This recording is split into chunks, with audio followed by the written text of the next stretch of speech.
नमस्कार, हर खबर देख रहे हैं आप। मैं हूं आपके साथ सृष्टि शुक्ला। रुक कर लेते हैं खबरों का। देश की पहली लड़ाकू हेलीकॉप्टर पायलट अभिलाषा बड़क ने हरियाणा के डिप्टी सीएम दुष्यंत चौटाला से मुलाकात की।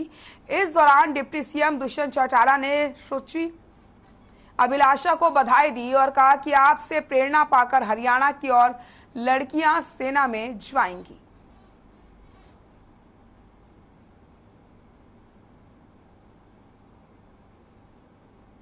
तो सीएम से मुलाकात की है पहली लड़ाकू हेलीकॉप्टर पायलट ने। अभिलाषा से प्रेरणा लेकर के और भी लड़कियां इस दिशा में कदम बढ़ाएंगी। तो डिप्टी सीएम दुष्यंत चौटाला से मुलाकात की तस्वीरें आपकी टीवी स्क्रीन पर।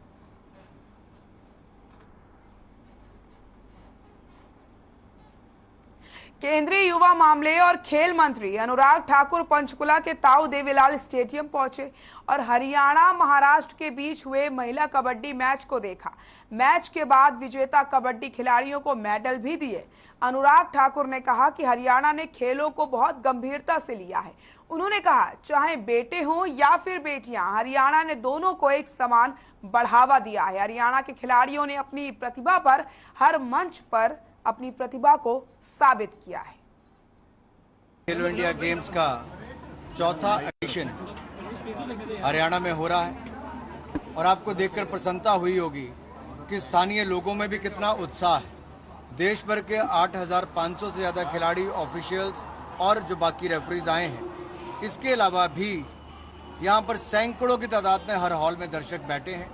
खुशी इस बात की कि हरियाणा ने बड़ी गंभीरता से इसको लिया और यहाँ पर एक वातावरण बना है समाज के अंदर, बेटियां हो या बेटे हों। हरियाणा में कहते हैं छोरी हो या छोरा हो, खेलने के लिए आगे बढ़ाने में कहीं कोई पीछे नहीं रहता।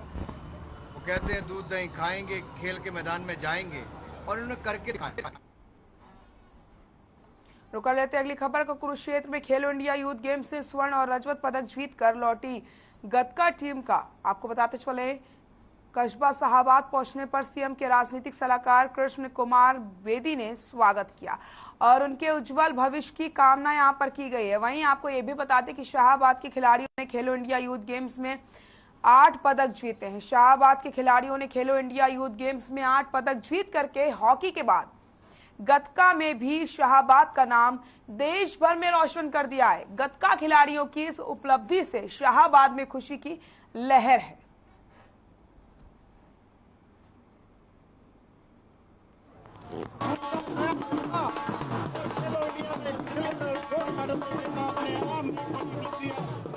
खिलाड़ियों के लिए बनाने की बने रही है बी पॉजिटिव के साथ। फिलहाल बी पॉजिटिव इतना ही। गोल्डी चुप शाबाद मार करना।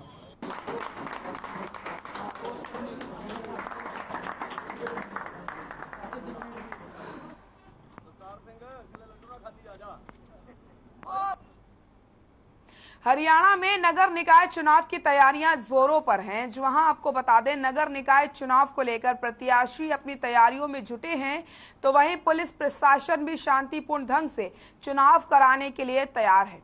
बात करें नारनौल पुलिस की, तो नारनौल पुलिस ने जुलाई में होने वाले नगर पालिका और नगर परिषद के चुनावों को लेकर सख्त नजर बना रखी है। जगह जगह पर चेकिंग की जा रही और संवेदनशील बूथों के लिए अलग से टीमें भी बना दी गई हैं। वहीं जिला पुलिस अधीक्षक विक्रांत भूषण ने बताया कि लोकतंत्र में वोट डालने का अधिकार सबको है और आम जनता शांति से अपना मत का प्रयोग कर सके, इसके लिए पुलिस पूरी तरीके से तैयार है।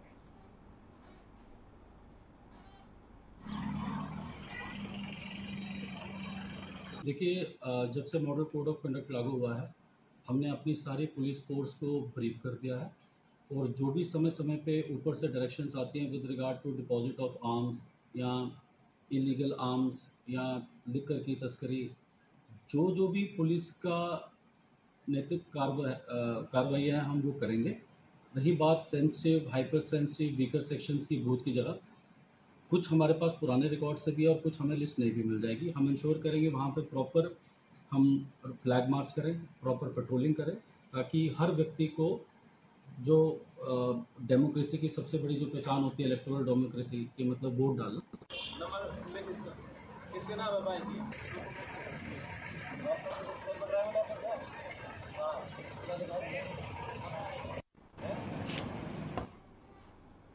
रतिया में भी 19 जून को वहां नगर पालिका प्रधान पद और पार्षद पद के लिए चुनाव होने जा रहे हैं। नामांकन के आखिरी दिन अनेकों पार्षद पद के उम्मीदवारों ने अपना नाम वापस ले लिया। शहर के 17 वार्डों में अब 48 पार्षद पद के उम्मीदवार मैदान में रह गए हैं, जबकि प्रधान पद के लिए 8 महिला उम्मीदवार मैदान में हैं। इस बारे में जानकारी देते हुए सुरेंद्र सिंह ने बताया कि 72 के करीब पार्षद पद के उम्मीदवारों ने अपना नामांकन भरा था। 3 उसमें कैंसिल हुए, जबकि 26 ने अपना नामांकन वापस लिया।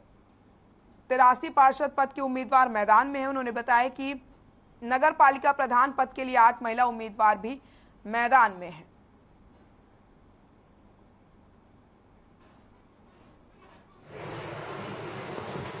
ये हमारे पास 8 कैंडिडेट आए थे, लेकिन किसी ने विड्रॉ नहीं किया। 8 के 8 कैंडिडेट जो है वो फाइट करेंगे। और जो हमारे पास मेंबर के टोटल फॉर्म आए थे वो 72 आए थे, जिसमें से 3 रिजेक्ट हो गए थे और लगभग 25 के आसपास जो है 26 जो है हमारे विड्रॉ हुए हैं और बाकी जो है कंटेस्टिंग कैंडिडेट हैं।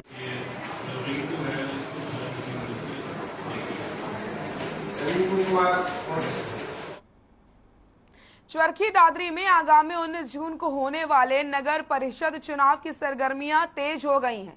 इस दौरान नगर परिषद चुनाव में चेयरमैन और पार्षद पद के लिए चुनाव चिन्ह आवंटित किए गए। वहीं एसडीएम अनिल यादव ने बताया कि नगर निकाय चुनाव को शांतिपूर्ण करवाने के लिए प्रशासन की ओर से सभी तैयारियां कर ली गई हैं। आपको बता दें 21 वार्ड में पार्षद पद के लिए 75 प्रत्याशियों ने नामांकन दाखिल किया था, जिसमें से 8 प्रत्याशियों ने नामांकन वापस ले लिया।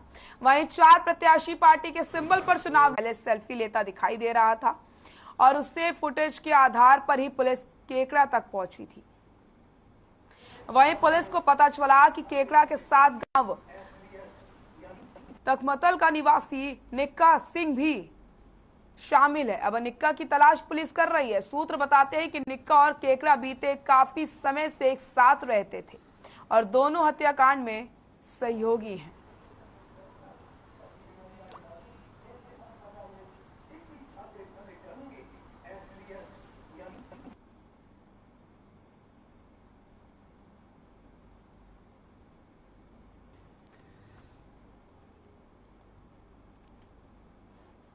हरियाणा बाल कल्याण परिषद की मानद महासचिव रंजविता मेहता का बयान सामने आया। उन्होंने बताया कि विभागीय बैठक में 22 जिले के स्टाफ के साथ मुलाकात हुई।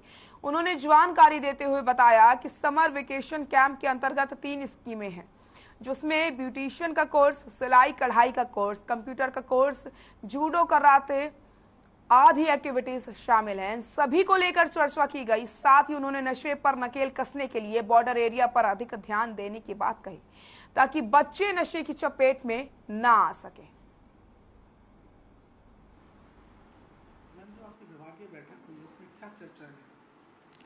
देखिए, विभागीय बैठक में सबसे पहले बैठक थी। पहले 22 जिलों का जितना भी स्टाफ है उनसे मेरी पहली बार मुलाकात थी और उसके अंदर स्पेशल जो समर वेकेशन कैंप हमारा लगने जा रहे हैं, छुट्टियां हैं बच्चों की, उसके अंदर हमारे पास अंत्योदय के तहत 3 स्कीम्स हैं।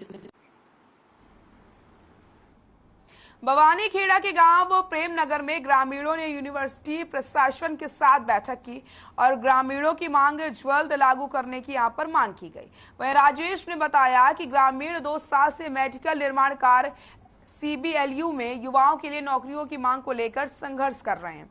प्रशासन ने उन्हें कई बार आश्वासन भी दिए, लेकिन उनकी मुख्य मांगों से अभी भी तक केवल 2 सीटों में रिजर्वेशन और लाइब्रेरी में बच्चों के आने जाने की उनकी मांगों को लागू किया गया। बाकी अन्य मांगों पर सिर्फ आश्वासन ही मिला है।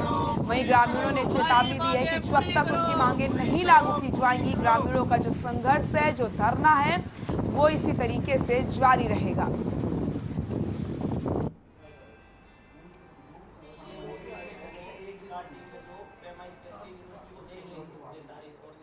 को मांगे तो हमारी पिछले 2 साल से हम बैठे हैं, वही मुंह नहीं मांगा खातर आज हमारी मीटिंग हुई थी।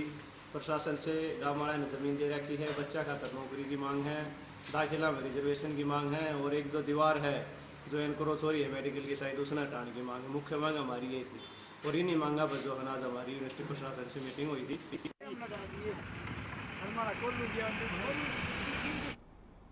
साइबर सिटी में 35 साल के युवक की ताबड़तोड़ फायरिंग करके हत्या की वारदात का मामला सामने आया।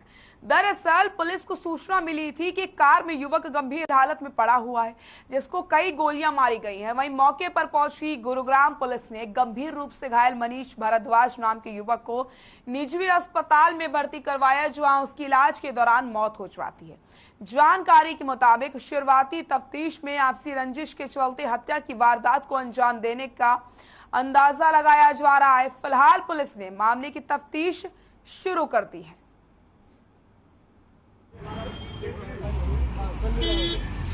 यहाँ से गाड़ी आ रही थी, पीछे गाड़ी के अंदर ही थे वो दोनों तीनों लोग। अच्छा। और वहीं से किसी ने गोली मारी है और वो जिसको गोली लगी है वो कंडक्टर साइड पे बैठा था, वो सीट पे गिरा हुआ। जब तक शोर मचा तब हम लोग बाहर आए तो देखा तब तक वहाँ कोई नहीं था, सिर्फ उसमें वही बंद रहा। ये आज दोपहर बाद एक lady Fatima school new colony police station के एरिया में वहाँ एक व्यक्ति के गोली लगने की सूचना पुलिस को प्राप्त हुई थी, जिसके संबंध में पुलिस वहाँ पहुँची तो जो घायल व्यक्ति था वो हॉस्पिटल में एडमिट था। वहाँ जाके आगे की कार्रवाई पुलिस द्वारा की जा रही है और इसमें जिस आदमी को गोली लगी थी उसकी शिनाख्त मनीष भारद्वाज के रूप में हुई है और उनसे शिकायत प्राप्त करके और आगे की इन्वेस्टिगेशन, आगे की जो पुलिस कार्रवाई है वो की जा रही है।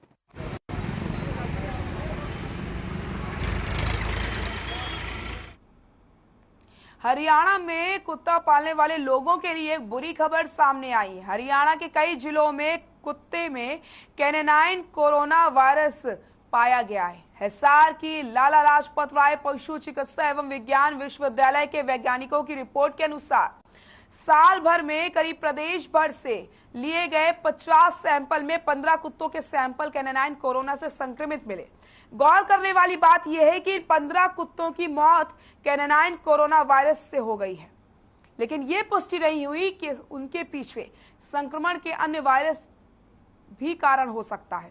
हालांकि इस वायरस का कुत्तों में फैलना चिंता का विषय बना हुआ है। ऐसे में आप सभी अपने कुत्तों का ध्यान रखें। अगर आपके घर में कुत्ते पले हुए हैं और अगर उन्हें कोई भी दिक्कत हो तो तुरंत ही डॉक्टर को इसकी सूचना दें, क्योंकि ये कहा जा रहा है कि गाय और भैंसों में भी कैनेनाइन वायरस फैल सकता है।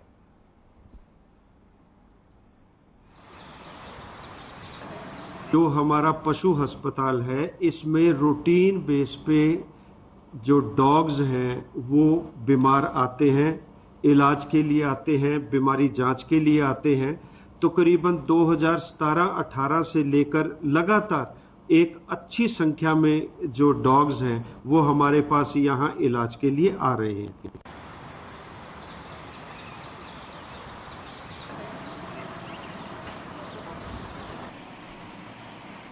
मुंडरी खंड के गांव हावड़ी के मनरेगा मजदूरों ने खंड विकास एवं पंचायत कार्यालय पर प्रशासन के खिलाफ जमकर नारेबाजी करी है।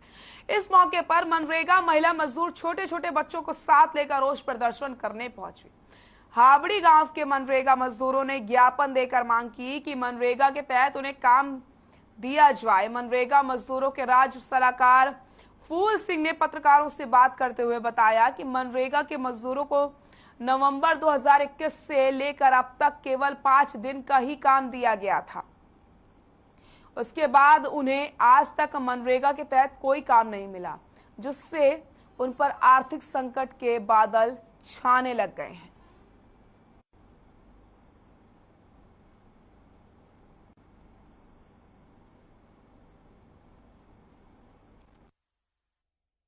मेरे पास ये हावड़ी के मजदूर आए थे, मेरे पास फोन गया था और उन्होंने हमें ये बताया है कि अंकल जी हमें कम से कम 7 महीने पहले काम मिला था नवंबर में, जबकि हर महीने काम नियम अनुसार काम मांगने के बाद काम मिलता है, मिलना चाहिए 15 दिन के अंदर काम मिलना चाहिए। लेकिन उसके बाद और इसके बाद अगर 15 दिन के अंदर काम नहीं दिया जाता तो कानून में ये प्रावधान है कि घर बैठे बेरोजगारी भत्ता मिलना चाहिए। ना तो इनको काम दिया गया 7 महीने से और ना ही इनको बेरोजगारी भत्ता दिया गया।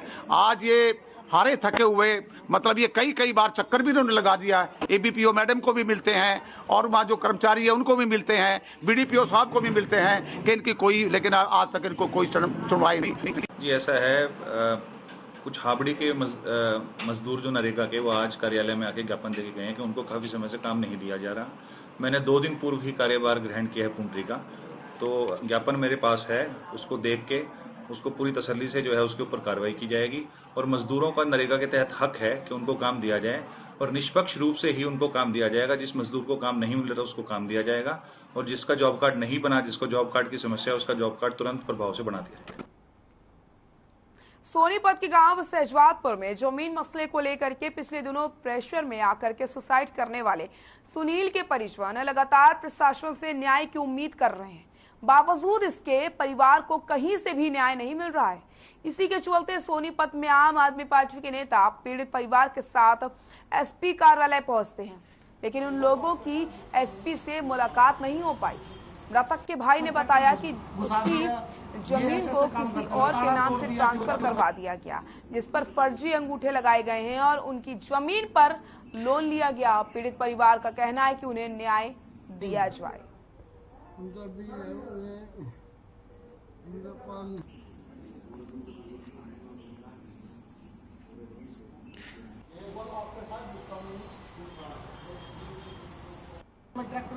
घुसा दिया। ये नारनौद की बेटी सोनिया कटारिया का यूपीएससी की परीक्षा में 115वीं रैंक हासिल करने के बाद नारनौद की जनता ने भव्य स्वागत किया। पंजाबी धर्मशाला में लोगों ने खुली जीप में बैठाकर फूल मालाओं से स्वागत किया। वहीं ढोल नगाड़ों के साथ नारनौद के विश्वास स्कूल में उन्हें ले जाया गया, जहां हांसी से विधायक विनोद भयाना ने काफिला रुकवाकर आशीर्वाद दिया और उज्जवल भविष्य की कामना करी। आगे उन्होंने कहा कि सोनिया की उपलब्धि से परिवार ही नहीं पूरे क्षेत्र के लोगों को गर्व हो रहा है। बिटिया ने अपने नाम के साथ साथ पूरे क्षेत्र का नाम रोशन कर दिया। नारनौद एसडीएम विकास यादव ने कहा कि हमें खुशी हुई है कि हमारे क्षेत्र की बेटी ने यूपीएससी में 115वीं रैंक हासिल की और मैं चाहता हूं कि ये अपना काम पूरी निष्ठा के साथ करे और क्षेत्र का नाम रोशन करे।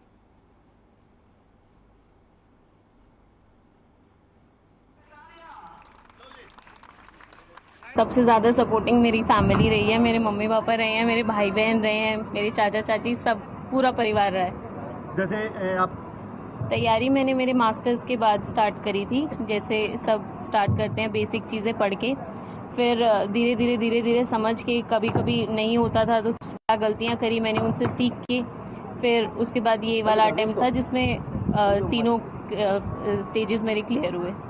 देखिए, मुझे पता चला कि यहाँ हमारी बच्ची, हमारी बेटी सोनिया कटारिया, जिसने यूपीएससी की परीक्षा में 115 रैंक प्राप्त किया, ये हमारे लिए, सबके लिए गर्व और गौरव की बात है। उस बिटिया ने न केवल अपने माँ बाप का नाम रोशन किया है, मैं समझता हूँ कि इस इलाके का नाम रोशन किया है। जहाँ भी ये आवाज़ गई कि नारनौद की बेटी ने यूपीएससी की परीक्षा में 115 रैंक ले करके अपना परीक्षा पास की है, तो मैं समझता हूँ कि उसके माँ बाप का या उसका खुद का नाम शायद कम आया होगा, नारनौद का नाम ज़्यादा आया है, इस इलाके का नाम ज़्यादा आया है, जिला हिसार का नाम ज़्यादा आया है।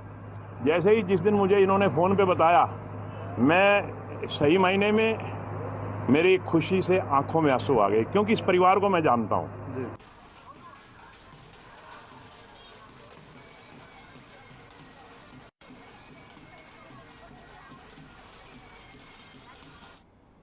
खबर कुरुक्षेत्र से, जहां उमरी गांव में फोटोग्राफर पर गोली चलाने की गुत्थी में अपराध शाखा 2 ने सुलझाते हुए संलिप्त 9 आरोपियों को गिरफ्तार कर लिया। हालांकि घटना का मास्टरमाइंड मुख्य आरोपी विक्की अभी पुलिस की गिरफ्त से बाहर है, लेकिन पुलिस का दावा है कि आरोपी जल्द सलाखों के पीछे होगा।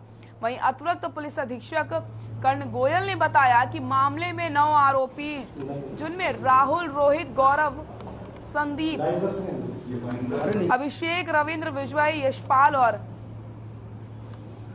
जहाबाज को लाठी, डंडों और हथियारों समेत गिरफ्तार किया गया है।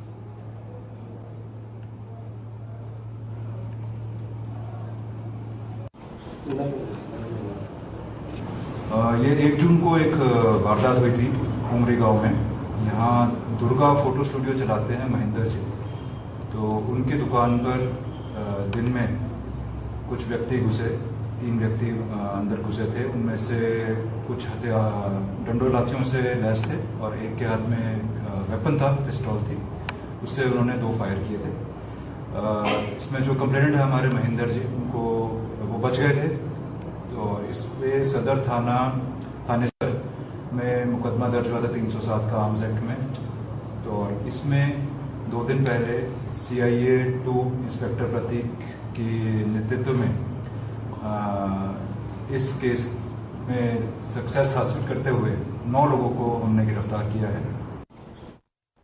एक तरफ तो प्रशासन प्रदेश में 24 घंटे बिजली देने की बात करता है, तो वहीं दूसरी ओर सरकारी विभाग ने कई सालों से बिजली का बिल जमा नहीं किया है, लेकिन बिजली विभाग केवल लोगों पर ही एक्शन ले सकता है। आपको बता दें, जींद जिले में बिजली विभाग के 1,31,992 डिफॉल्टर हैं, जिन पर विभाग का 1278 करोड़ रुपए बकाया है, जबकि सरकारी विभाग पर 13 करोड़ से ज्यादा का बिल बकाया है, जिससे सबसे ज्यादा परेशानी ग्रामीण क्षेत्रों में रहने वाले लोगों को हो रही है।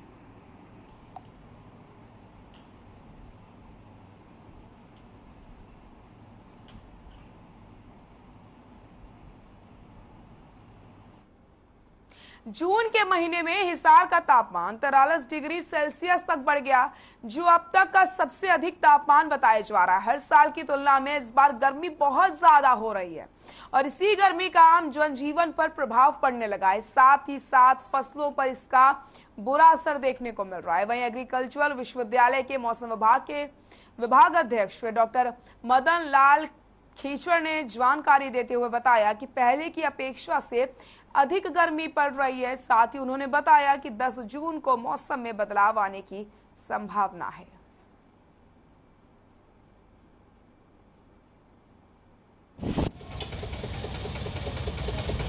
अब जून के महीने में कल का तापमान भी 42 डिग्री था, रात का भी 43 डिग्री है। अमूमन इस महीने में इतना तापमान नहीं होता, और जो अब प्री मानसून भी थोड़ी सी हुई है, जो इसके लिए 2-3 दिन की राहत मिली, उसके बाद टेम्परेचर उसके बाद हाई होना शुरू हो गया था। इसमें सबसे ज़्यादा जो नुकसान है, तो सब्जी के अंदर बहुत नुकसान है। सब्जी की जो फसल है वो नष्ट होने जा रही है, और उसके बाद जो आज के दिन अपने कपास की जो फसल है उसकी भी वृद्धि रुक गई है। जो चारे की फसलें हैं वो अब तक ग्रोथ नहीं ले रही है। यहाँ हरियाणा में छुटपुट बूंदाबांदी और मौसम बदलाव देखने को मिला था, परंतु पिछले 3-4 दिनों से लगातार तापमान में बढ़ोतरी देखने को मिल रही है। उसमें तापमान जो कल का है वो 43.8 डिग्री सेल्सियस रहा, जो सामान्य से 3 डिग्री ज़्यादा था, और रात्रि तापमान सामान्य के आसपास चल रहा है। अगले 2-3 दिनों तक तापमान में और बढ़ोतरी होने की संभावना है। और इसमें क्या होता है, जब 40 डिग्री से ज़्यादा तापमान हो जाता है तो वातावरण में अस्थिरता बढ़ जाती है। खबरों में फिलहाल के लिए इतना ही। नमस्कार।